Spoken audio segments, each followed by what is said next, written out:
Thank you very much. Thank you very much for having me. I'd like to start off with a short video, and then I'll give my presentation.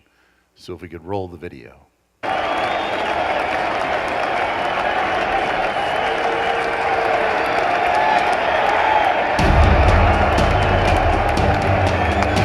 It's great to go to a live venue, but there are negatives. You have to get up, go to the bathroom, and there's a long line. Or you go up to get food, and there's a huge line, and you miss the most exciting play of the game. The smartphone has changed everything in a consumer's life. It's the center of their life. Yet when they come to a live venue event, it becomes a worthless brick in their pocket. And that's because venue operators have yet to bring the bandwidth to the phone, and they haven't linked the services you want to use during the game to that phone. So we're changing that. We're trying to do two things at VenueNext. Bring the fan a better experience when they're at a live venue, and secondly, help the live venue operator improve their business. Stadiums have systems that exist today, but they're isolated. They don't know anything about each other. So what we've done is we've built a platform where we've integrated all the systems of the stadium, whether that's food and beverage or access. And when the fan comes and downloads the app, we seamlessly integrate all those into one experience so that the fan sees every service the stadium has to offer. The smartest venue for us is one that's customized. It's a customizable experience for each individual fan. What I love about the app is that I can watch instant replays and never miss a second of the game. You can order your food, they'll come and deliver it for you, and that's the best. And what VenueNext has allowed us to do is capture all the data from the fans walking into our buildings. So whether it's parking, whether it's food and beverage, whether it's tickets, whether it's replays, it allows us to really give people an experience that they want. Having real-time data, for example, as cars are coming into the parking lot is just fantastic for us. You know, we have 250 spaces left and it's 10 o'clock in the morning. We can then target customers and provide those customers with options of which lot that they'd like to park in, and then the specific directions on how to get to that lot. The key is we use data and control to improve the experience for both the venue operator and the fan during the event. And then with our analytics platform, the venue operator can look for trends that happen over time. What the VenueNext platform allows us to do is it drives incremental revenue for the team, both in the ticket world, knowing that you know exactly who's into your building so you can use that data throughout the course of the year. It's within the food and beverage opportunities, because if all of your fans are able to order food and beverage and you know what inventory you need, you can really streamline your operation. So it's both revenue and it's cost savings. And from an infrastructure perspective, this is where the future of sports is headed. Now is the time, and we're not just talking about sporting events. Any place where people are gathering at a live venue, whether that's a concert, whether that's a conference at a hotel, we intend to have our platform there and our solutions there.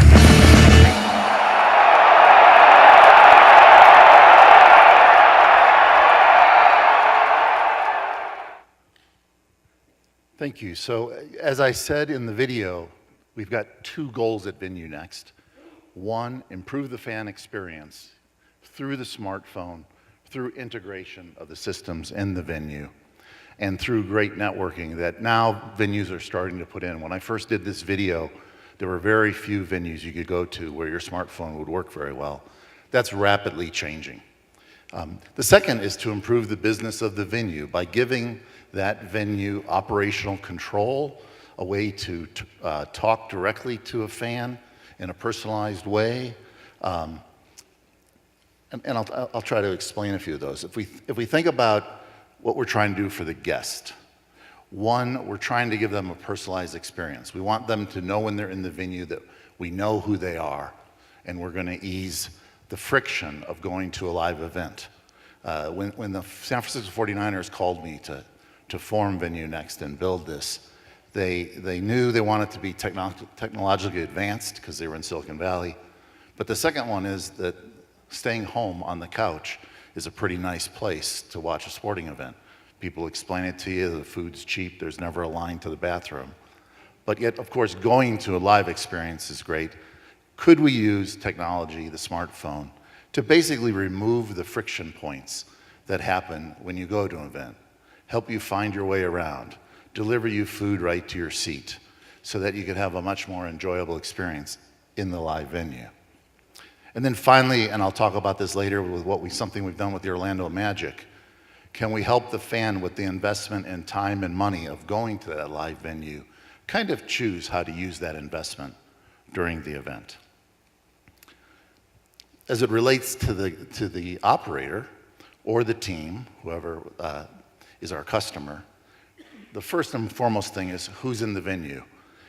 Paper tickets are a great anonymizer. If you have a paper ticket, I buy it, the ticketing system says I'm the fan. You think that's scanned in, but I gave it to my friend and he walked in. So you really have no idea who's in your building. And so by moving to the phone, by getting mobile ticketing on the phone, now we know exactly who's in the stadium. We want to give preferential treatment to your best fans. So season ticket holders, for instance, at our venues, will get 10% off on everything they buy. They'll earn rewards for getting to the game early, that sort of thing. And then finally, through the use of data, we can segment the audience, and therefore we can give them customized experiences that suit them. And we make sure we don't give a season ticket holder an offer to come to the next game at a reduced price. They're a season ticket holder. At the same time, that out-of-towner who we've never seen before and is visiting based on their address, we want to get them to the venue very shortly, or else they'll be gone. So some examples. So how do we do this? Most importantly, we connect all these systems in the venue that were never intended to be connected together, from ticketing to access to point of sale for food and beverage and merchandise, to security systems. And we do that on the back end. And the reason there is over time, with our app, you download it for free, you can get wayfinding, you can watch replays, you're anonymous to that point. But somewhere along the line, you'll want to use your mobile ticket, you'll log into your ticketing account, or you'll buy a hot dog and a beer and you'll give us your credit card. So over time, we're basically building a user profile of who's in the venue. The 49ers used to know about 17,000 season ticket holders. That's who they marketed to. And they thought that's who was in the building. Now after 3 seasons, they know about 500,000 people who have come to a game. They know how many games they've come to. And they know all information about when they arrived, how they arrived, what videos did they watch while they were there. Then what we do for a venue operator is we'll build you an app for your venue, or if you already have an app, we can give you SDKs, meaning little pieces of our platform that you can put into your app. We have something called Wisdom, which are real-time dashboards. You can look in real-time and see exactly how many cars are in the parking lot, how full it is. You can look into a concession stand if you're the concessionaire and see how many mobile orders are on their way to the stand, how many are being prepared in the kitchen, how many are out for delivery, how well is that stand delivering? So you can set the expectation of the fan when they order a hot dog and beer, how long will it take for them to get it? We have a system called Canopy, which lets you then, based on that data, affect the ecosystem. So concessionaires, they'll always say they never run out of food, but they always do. So partway in the game, one of the stands starts to run low on hot dogs. In our Canopy system, they just move hot dogs in the menu from green to yellow. And we remove the hot dogs from all the phones menus, as well as we run behind the system, the digital signage, and we'll remove hot dogs from that while they're low on hot dogs. If you've already ordered one, you can still come get it, but we're trying to kill demand because they just don't have enough hot dogs. On the other hand, if they drop all the hot dogs, and now there's 20 people who are on their way, they can just move those hot dogs from green to red, and we'll send those people in-app notifications saying, I'm sorry, we're completely out of hot dogs, we've removed them from your order, please order something else. So when it comes to the app, we kind of think of it as the remote control for the fan while they're in the venue. And again, we try to keep it very practical and simple. The key here is you have to get adoption. At Levi's Stadium, on a given Sunday, we get 30% of the fans to use the app. At Amway Center with the Orlando Magic, it's more like 37%. I'll show you for the Super Bowl, when it was at Levi Stadium, we got 46% of the people to use the app. That's crucial because no usage means we wasted our time and you get no data. And the key to that is one place for everything. Keep it simple. It's about getting there, getting in, getting around, eating, enjoying the game in some other way, and getting home. The real-time data here, we basically have 15 or 16 dashboards. The idea is that the people that operate the venue, let's say you're in the parking department, or you're the ticketing department, or you're a concessionaire, you get to see real-time dashboards of exactly what's happening in your area so you can make real-time decisions. And then you'll use our canopy system to affect the ecosystem to improve it that day. We've also built an entry system called Kezar. It was the first 49ers stadium in San Francisco. And this is used, this scans paper tickets, it scans mobile phones, it has Bluetooth, it has NFC.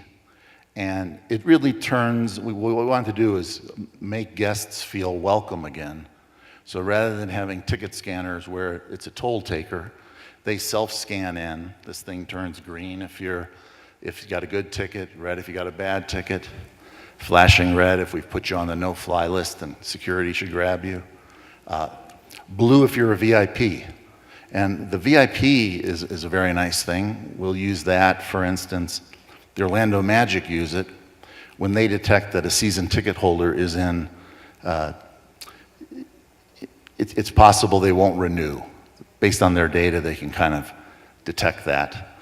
They'll turn their seat to be a VIP seat. When they walk in and it turns blue, someone from guest services comes up and just talks to them and finds out, how's it going? How's your experience with the Magic?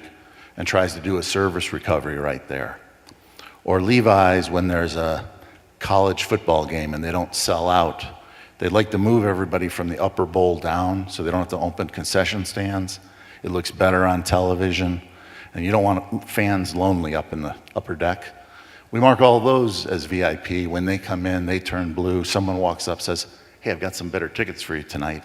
Move closer to the field. So that's something you can do when you think about it this way. But most importantly, we're using it to know exactly who's in the stadium.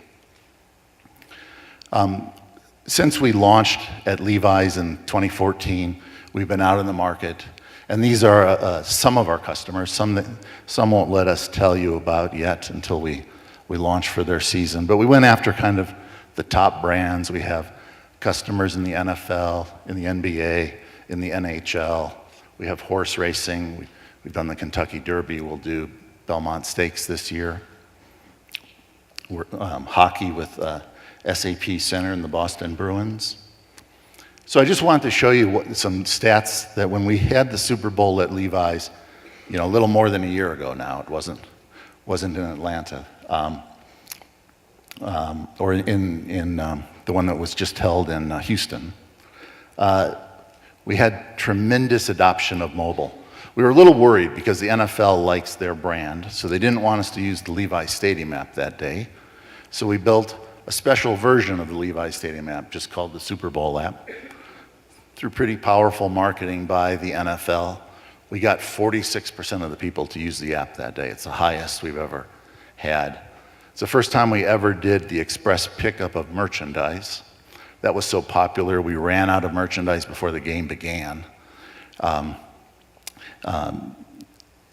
couple other stats that are interesting, like we spent a lot of time on video and live video replays, but some of the boards these days are so good, and the one at Levi's is so good, that not as many people watch those on their phone as we thought. They just turn and watch them on the big board.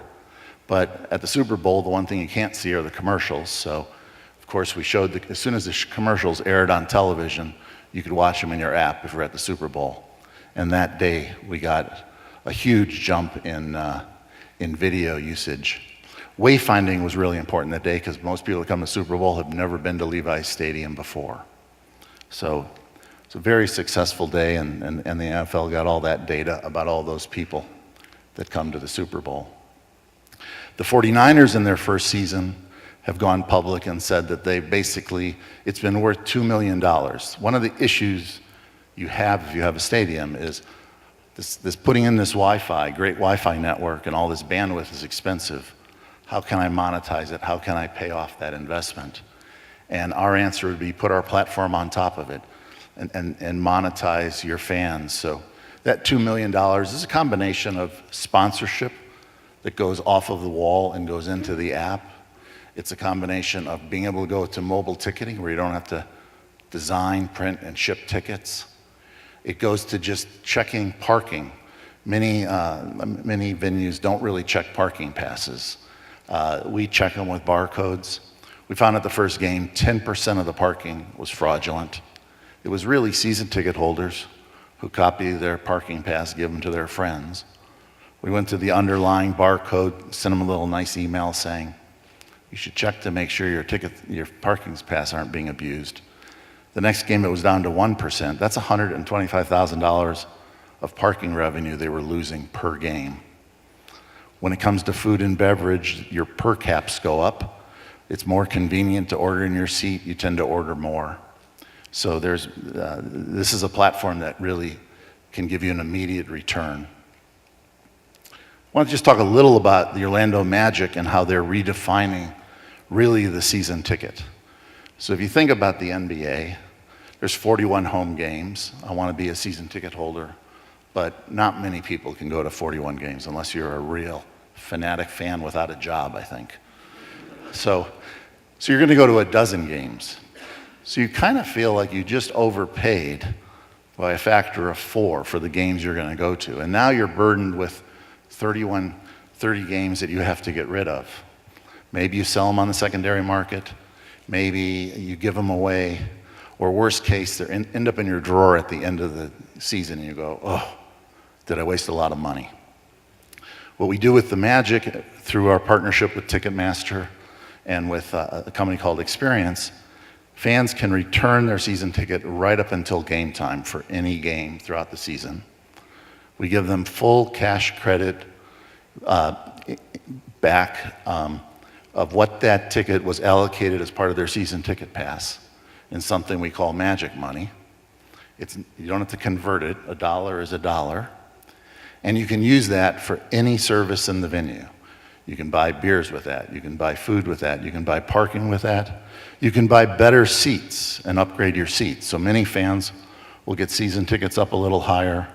They'll give back 30 of their games, and they use it all for just moving closer for the 10 games that they go to get their value. But what it does is it puts them in control of their experience. And the customer satisfaction ratings at the Magic for season ticket holders is sky high now. And their renewal rates are much higher. And that's kind of the core of the revenue business at a venue. They, in their first season, would say it was worth $1.5 million. $1 million of that was basically they got to sell those tickets twice. So they sold the ticket once to the season ticket holder. They had to give them credit and give them services for that, so there wasn't without cost.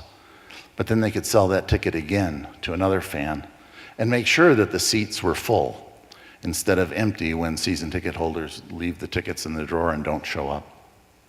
They also did $500,000 in sponsorship revenue. Even things like SunPass, who does the toll in Florida, the toll pass that you put in your car, they sponsored the express pickup lines for $100,000 a year and got to put their signage up and be in the app. So that's another example of monetizing your fan base. Oops, I think somehow that was my last slide. I don't know how that other slide ended up there, but thank you very much. I hope you enjoyed my talk.